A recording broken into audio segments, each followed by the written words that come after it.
Le sang de mon propre sang coulait encore sur mes lèvres quand j'ai compris que ce n'était pas la fin. J'étais morte. Empalée sur le garde-fou du pont des Arts. Le scène en contrebas riant de mon humiliation finale. Et pourtant, mon cœur battait à nouveau non pas avec la joie d'une renaissance, mais avec la fureur d'un fantôme revenu pour hanter les vivants. 3 mots ont explosé dans mon esprit comme des coups de feu dans la nuit parisienne, elle m'a tué. Et je vais la briser. Ma sœur. Élise. Cette vipère aux yeux d'ange m'avait poussé dans l'abîme non pas d'un geste physique, mais d'un poison lent, une trahison si profonde qu'elle avait rongé mon âme jusqu'à ce que je saute.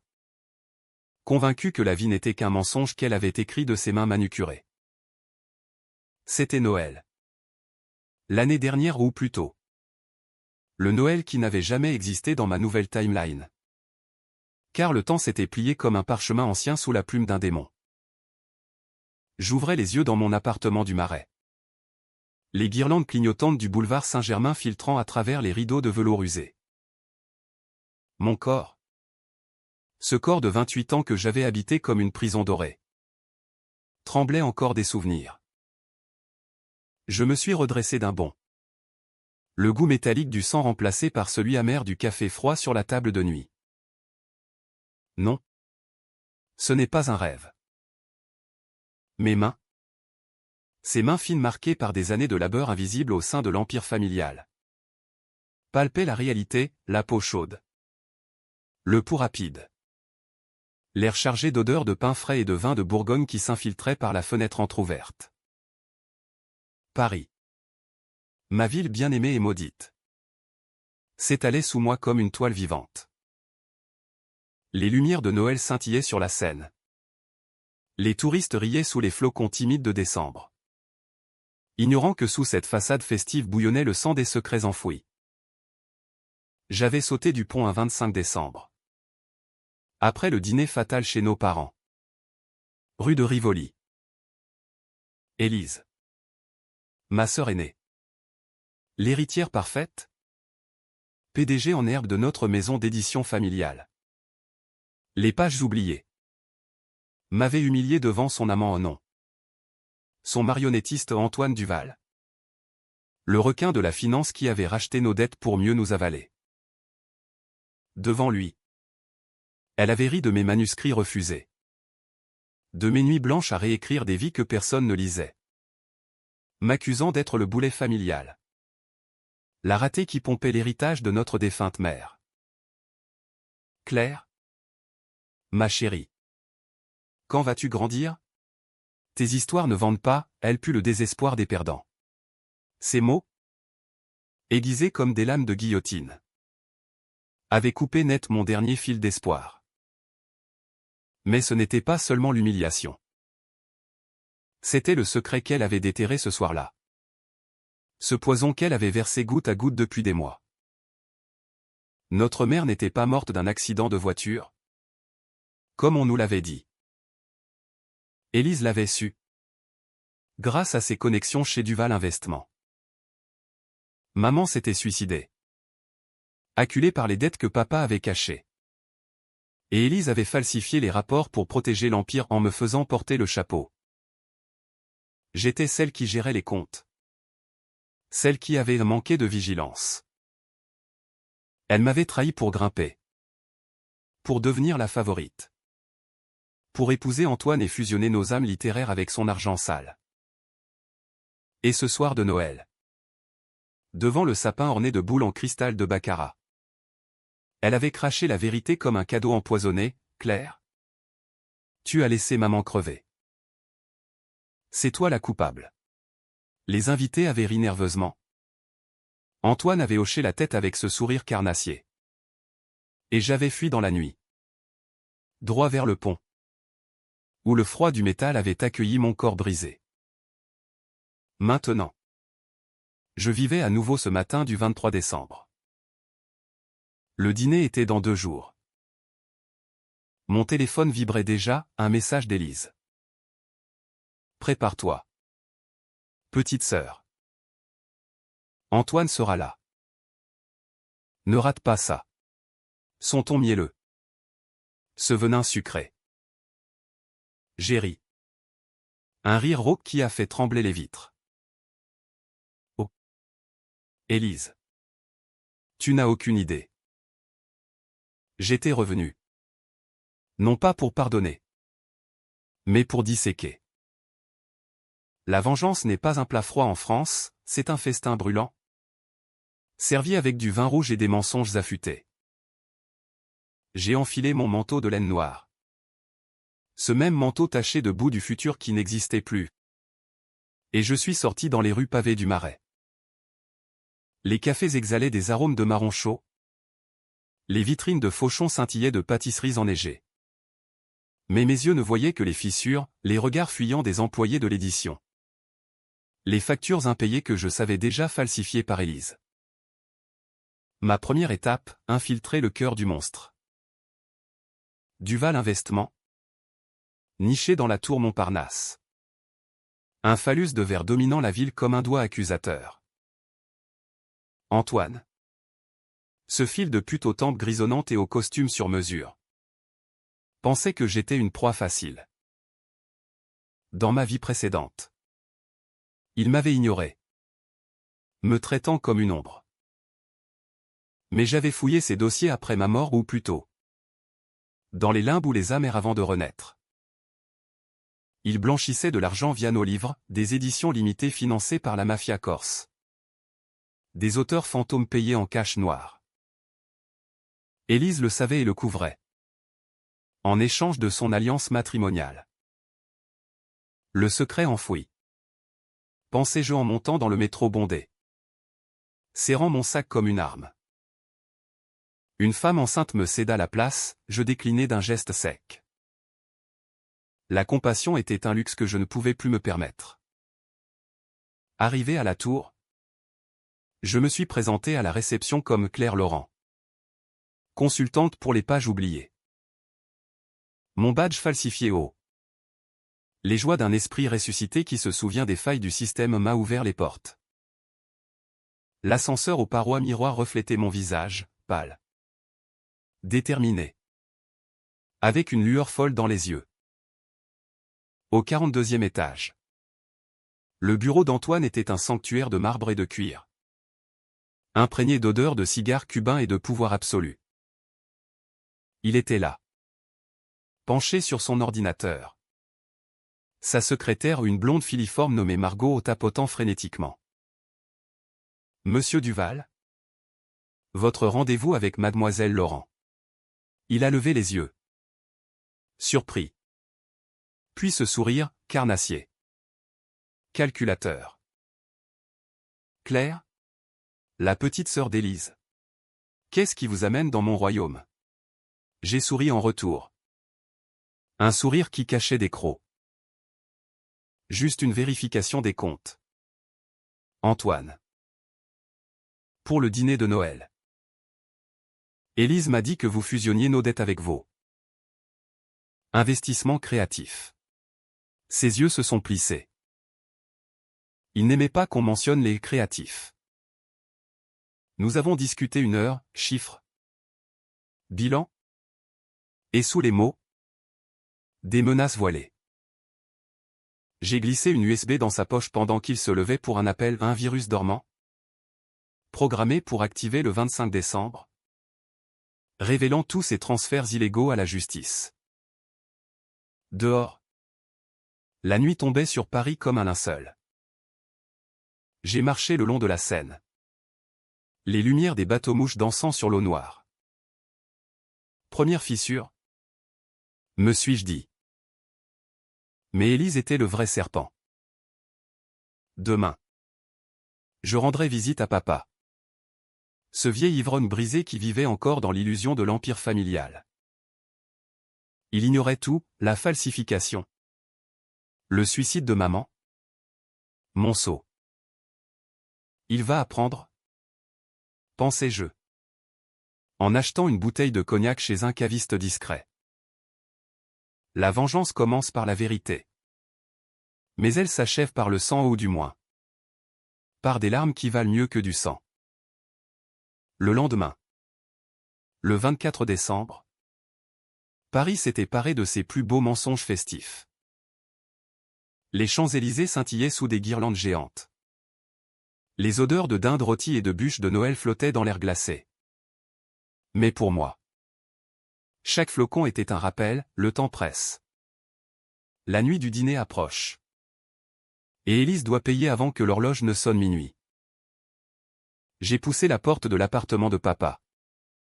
Rue de Grenelle. Dans le 7e arrondissement. Ce quartier bourgeois où les scandales se murmurent derrière des façades haussmanniennes impeccables. Il était là. Affalé dans son fauteuil Voltaire. Une bouteille de Calva à moitié vide sur la table basse. Les yeux rougis par les larmes qu'il versait en secret depuis la mort accidentelle de maman. Papa, ai-je dit en entrant. Posant le cognac comme une offrande païenne. Il a sursauté. Son visage buriné par les ans et l'alcool se crispant en un sourire forcé. Claire? Ma fille. Viens. Embrasse ton vieux père. Ses bras m'ont enveloppé. Odeur de tabac froid et de regret. Nous avons bu. Parlé de tout et de rien, des ventes maigres de l'édition. Des fêtes vides depuis le départ de maman.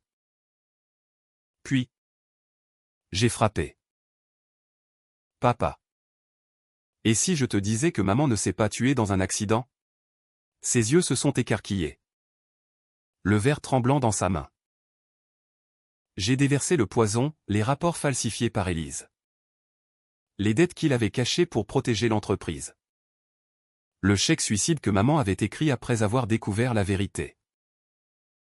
C'était Élise qui gérait les assurances. Elle a tout maquillé pour que je porte le blâme à moi. La Benjamine naïve. Il a nié d'abord. Hurlement rauque contre les murs tapissés de livres jaunis. Impossible. Ta sœur est un ange. Elle a sauvé l'entreprise. Mais les preuves que j'avais découvertes dans ma vie brisée ou des emails interceptés. Des relevés bancaires photocopiés dans les limbes l'ont fait chanceler. J'ai sorti les documents de mon sac. Les étalant comme des cartes à jouer fatales. Regarde. Papa. Elle t'a menti pour Antoine. Il lave de l'argent à travers nos livres. Et elle ferme les yeux pour son alliance. Les larmes ont coulé. Non pas les miennes. Mais les siennes, un torrent qui a fissuré le mur de déni qu'il avait bâti. À la fin. Il a murmuré, « Qu'est-ce que tu vas faire? Claire ?» J'ai souri.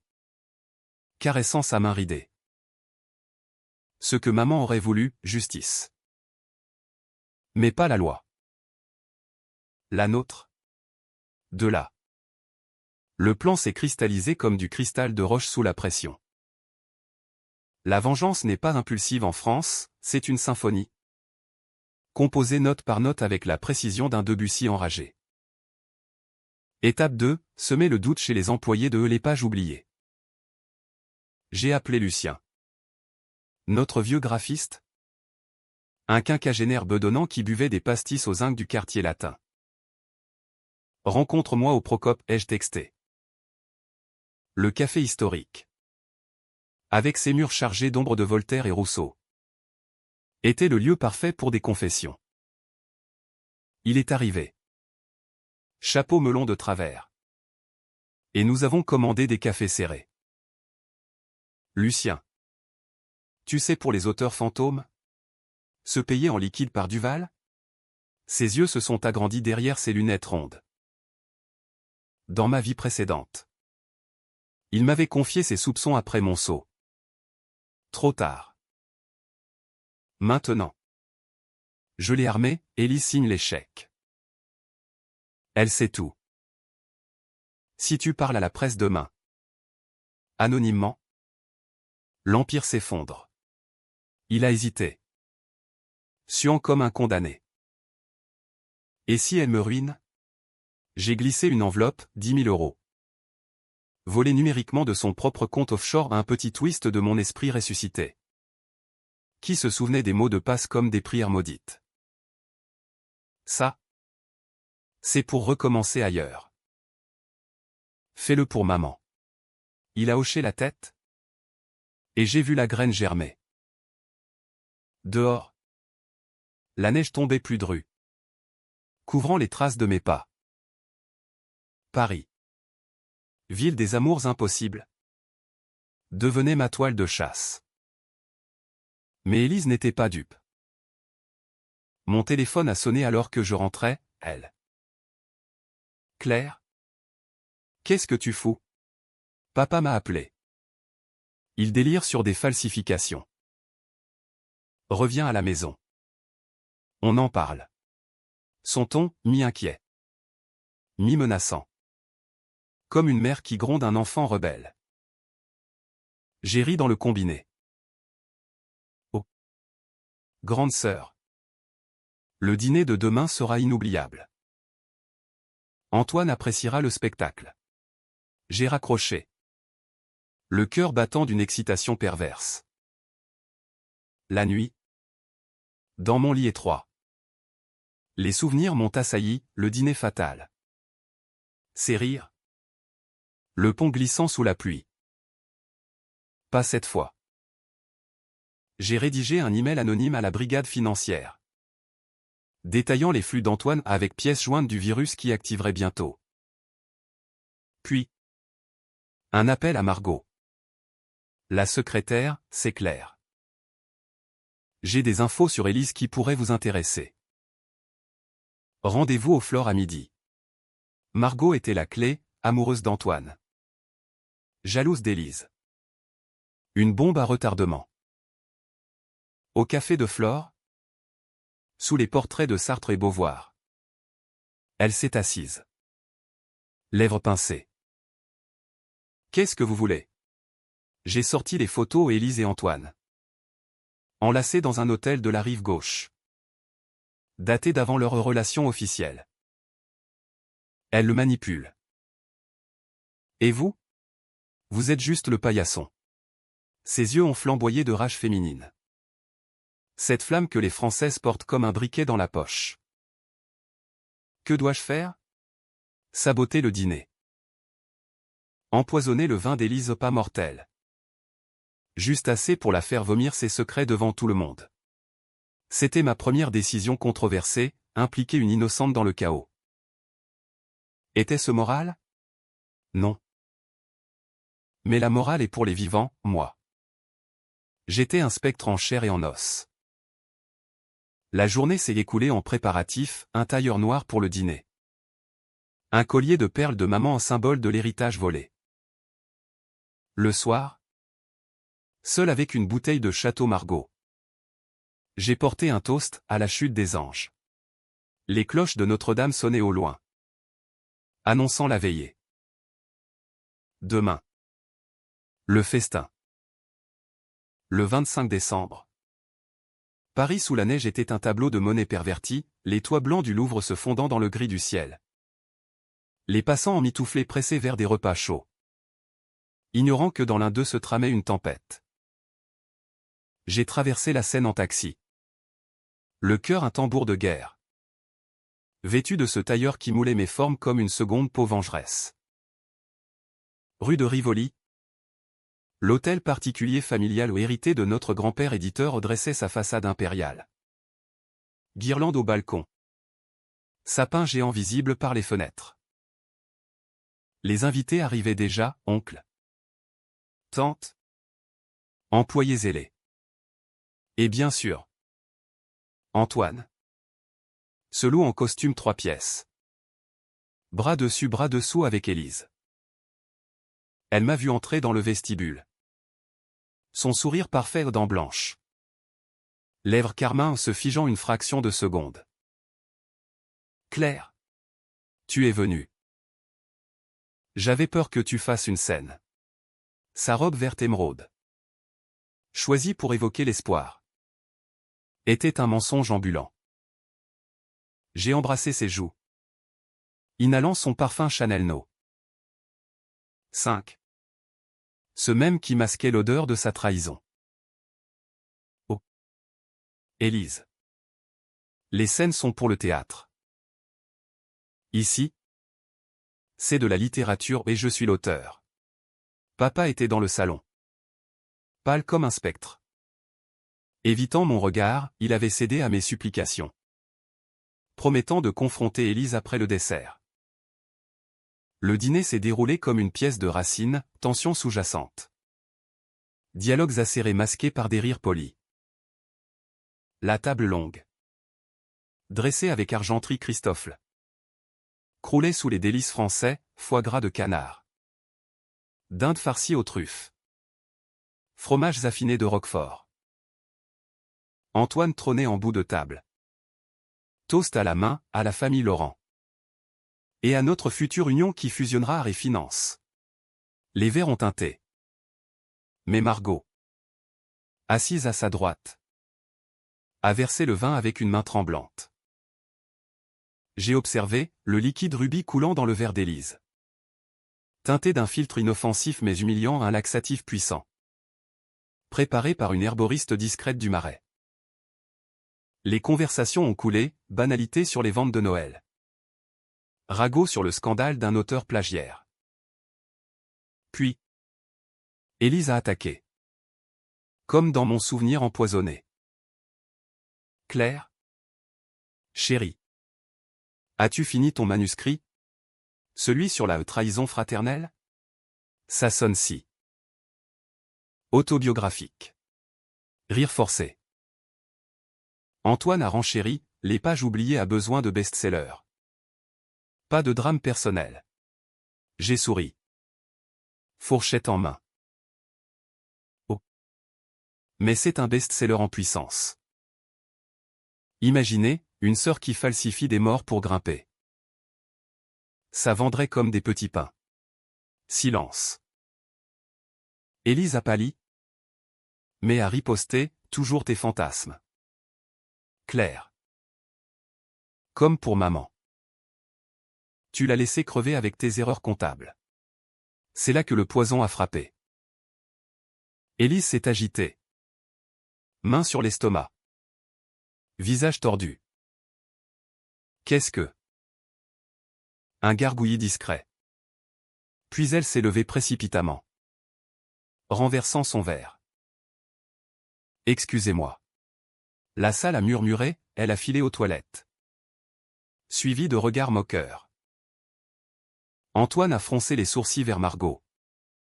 Qui feignait l'innocence. Moi? J'ai porté un toast silencieux. Première fissure, visible? Douloureuse. De retour? Élise était défaite? Maquillage coulant légèrement. Ce n'est rien. Une indigestion. Mais le doute s'insinuait. Papa. Encouragé par un regard de ma part. A toussé, Élise. Nous devons parler. Des dettes de maman. Elle a blêmi davantage. Papa. Pas maintenant. Mais il a continué. Voix chevrotante, Claire m'a montré les documents. Les falsifications. Ton alliance avec Duval. La table s'est figée. Antoine s'est redressé, qu'est-ce que c'est que ces sornettes? J'ai sorti mon téléphone. Diffusant un email anonyme fraîchement reçu en réalité. Mon propre leak, extrait des transferts illégaux. Du blanchiment via nos éditions. Élise signait tout. Le chaos a éclaté comme une bulle de champagne éventée. Oncle hurlant. Tante s'éventant. Employé filant discrètement pour appeler des journalistes. Élise a crié, c'est elle. Clairement. Elle est folle depuis la mort de maman qu'elle a causée. Ironie cruelle. Antoine. Sentant le vent tourner. A attrapé son téléphone, j'appelle mes avocats. Mais Margot. Ma pionnière. A murmuré à son oreille, j'ai les photos. Antoine. Toi et elle. Avant moi. Il l'a giflé ou un claquement sec qui a choqué l'assemblée. Traîtresse. J'ai ri alors. Un rire qui a résonné comme un glas. Bienvenue au vrai Noël. Mes chers. Pas de cadeaux emballés. Juste des masques qui tombent. Élise m'a fusillé du regard. Ses yeux verts héritage de maman brillants de haine pure. Tu vas payer pour ça. Claire. Je te détruirai comme la dernière fois. La dernière fois? Mon cœur a sauté un battement. Savait-elle pour ma mort? Impossible. Ou était-ce une coïncidence fatale? Le dîner s'est dissous en murmures furieux. Papa a pris mon bras. Me tirant vers la bibliothèque, assez. Claire. C'est trop. Mais j'ai secoué la tête. Non. Papa. C'est juste le premier acte. Dehors. La neige effaçait les traces. Mais les miennes étaient gravées dans le marbre des âmes brisées. La bibliothèque familiale. Avec ses rayonnages de chaînes chargées de premières éditions de Proust et Hugo, est devenue notre arène privée au milieu du tumulte. Élise nous y a suivis, claquant la porte derrière elle. Son visage un masque de fureur sculpté par le diable lui-même. Qu'est-ce que tu as fait? Claire? Tu as tout gâché. Pourquoi? Ton petit ego blessé. Papa s'est interposé. Vacillant, c'est toi qui as tout gâché. Élise. Les mensonges sur ta mère. Mais elle l'a ignoré. Avançant vers moi comme une panthère blessée. Tu crois que je ne sais pas? Tes épreuves? Tu les as fabriquées. Sale petite menteuse. Comme toujours. J'ai reculé contre les livres.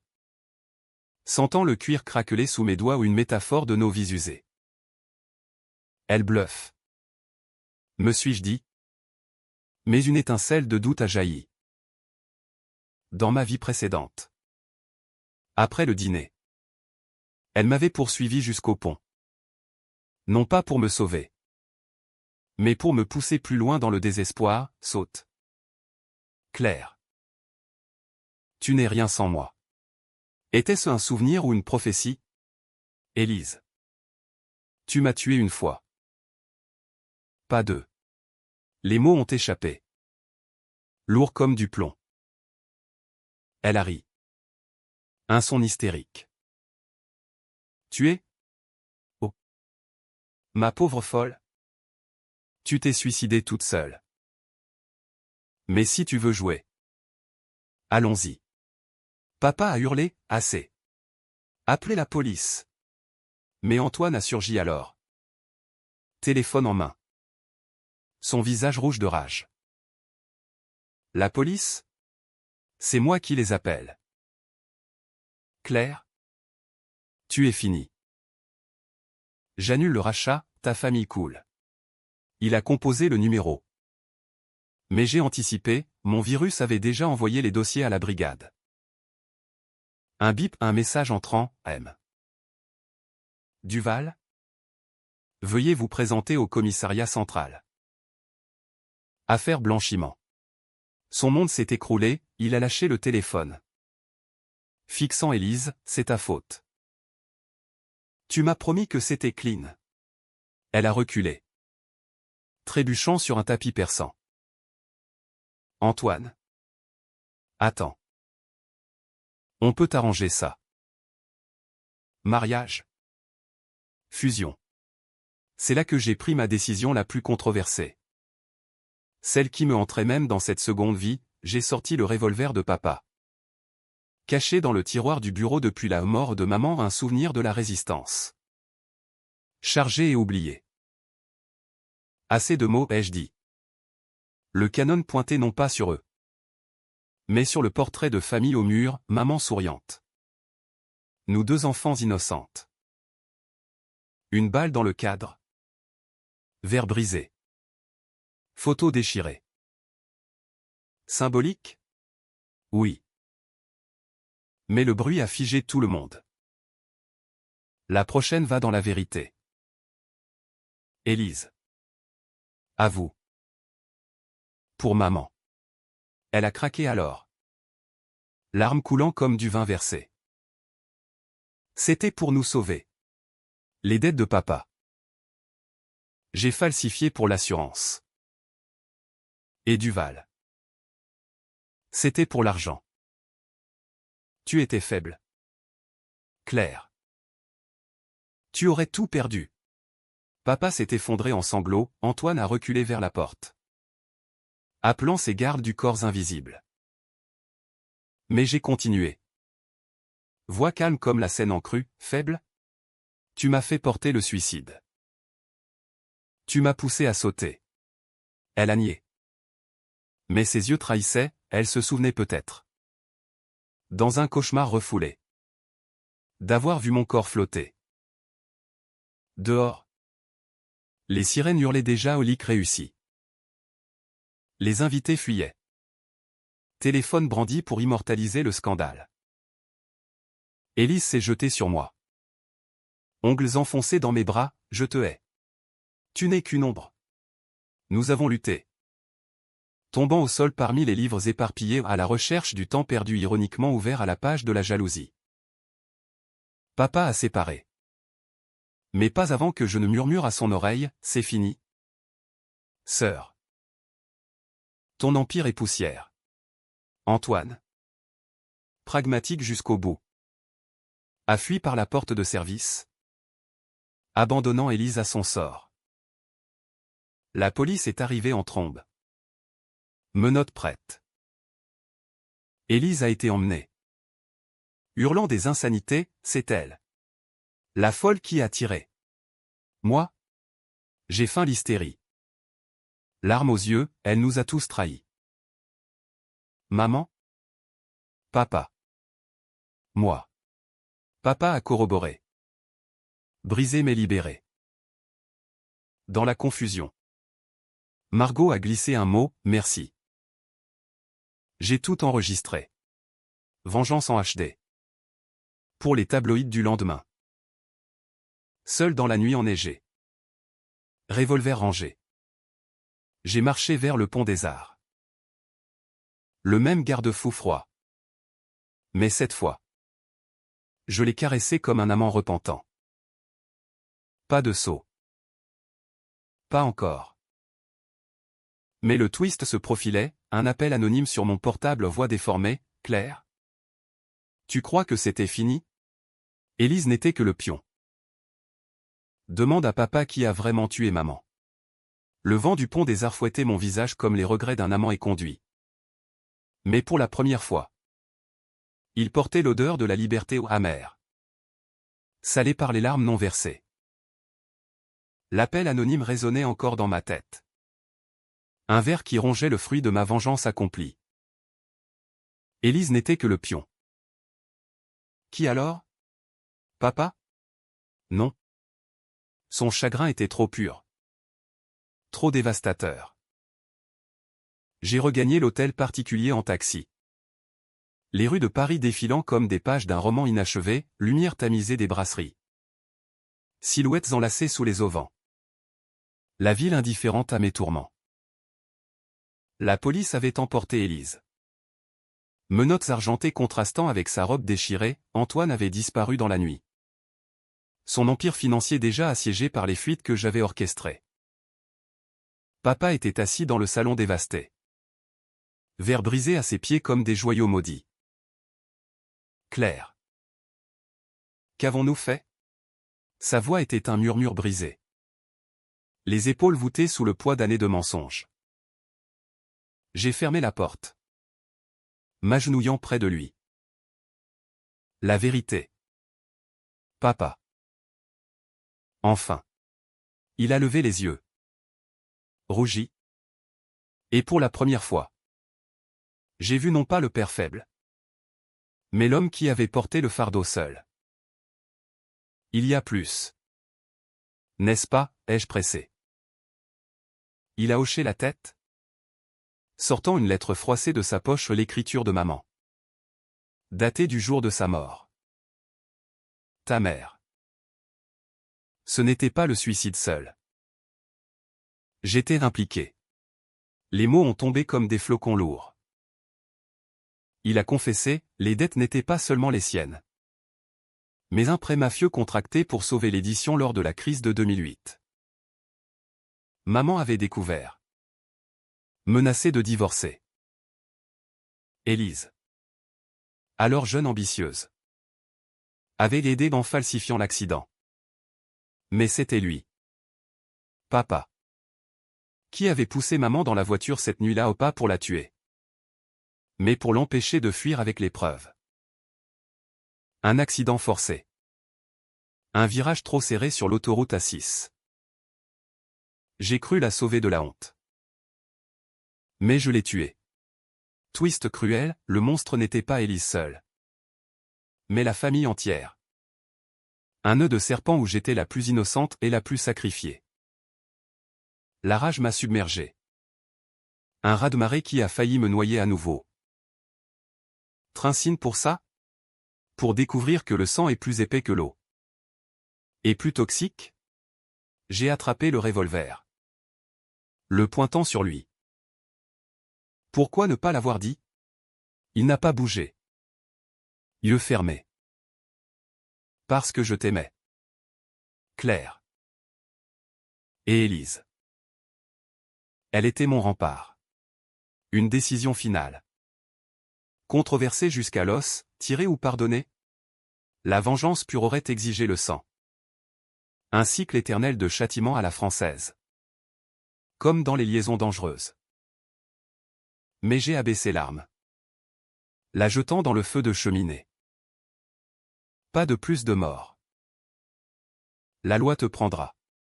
Les jours suivants ont été un tourbillon, arrestation. Titre dans Le Monde, scandale à la maison d'édition Laurent, blanchiment et meurtre familial. Élise a plaidé coupable pour falsification. Antoine pour fraude. Papa pour homicide involontaire. J'ai hérité de l'entreprise. Purgé de ses poisons. La transformant en bastion de vérité nue, livre sur les trahisons familiales. Biographies impitoyables. Paris m'a accueilli en héroïne brisée, les cafés du Marais chuchotaient mon nom. Les femmes me saluaient comme une sorcière vengeresse. Mais le twist final m'a hanté, dans ma cellule. Élise m'a écrit au nom pas haine. Mes confessions, je savais pour le pont. J'y étais. Et je t'ai laissé sauter. Parce que tu menaçais de tout révéler. Pardonne-moi. Ou pas. Mais vie. Était-ce regret sincère? Ou dernier coup? J'ai brûlé la lettre. Mais le doute persista. Un an plus tard. Ce Noël. Je dînais seul sur le pont rénové. Vin chaud en main. Regardant la scène couler indifférente. Pas de bic ACH.